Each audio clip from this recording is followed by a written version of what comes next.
You can see people from across the spectrum who are, participating in these protests.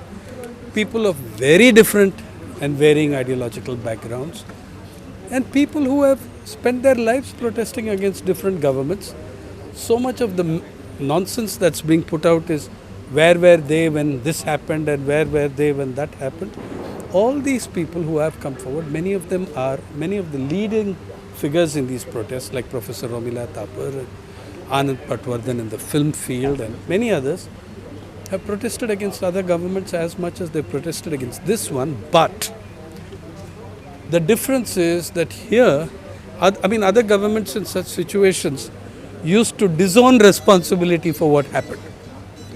This one makes a virtue of it. You have the RSS out there saying that, these guys are intolerant. And you have people issuing threats publicly, people at the level of ministers and cabinet ministers who can issue threats. That, I think, is a substantially advanced development. You're saying this is a paper rebellion. If it is, why do you feel the need to react to it so strongly? If it's just unimportant people, discredited people with no credentials, paper tigers who are protesting, why do you lash back with such vehemence? If they are so unimportant, let it go.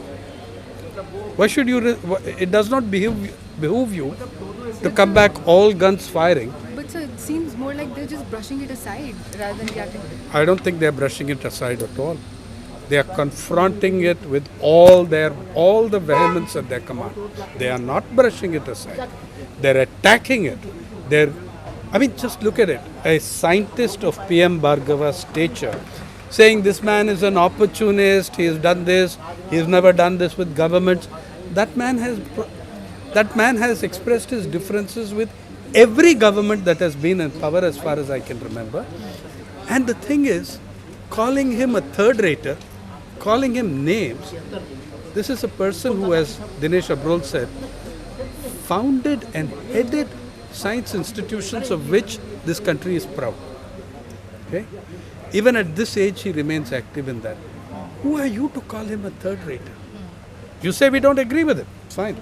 So what I'm saying is, it's not just that they are brushing him aside, they are tarnishing his name, trashing him in public.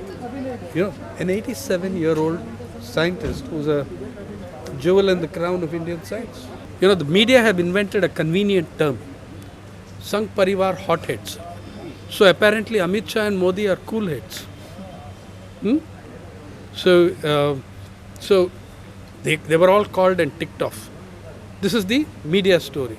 2 days later, Mukesh Sharma is given the best house in Lutyens, Delhi. That's how you're ticked off? Is that how you're ticked off? By being given Abdul Kalam's house? I don't think he was called to be ticked off. I think he was rewarded. Okay?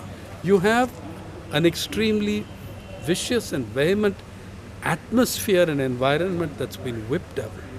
Speaking of great old traditions, 3 defenseless old men being gunned down by young men reminds me of 30th January 1948. That's a tradition for you, right? A defenseless old man being gunned down by a Nathuram Godse. That's what it reminds me of when I see Dabholkar murdered, Pansare murdered, Kalburgi murdered. These are people who didn't think it necessary to take security or defend themselves. Yeah, because they were not operating on the basis of hatred. They were operating on the basis of trying to talk reason, to get people to reason, to get people to, change a thought process to reason rather than rants and anger.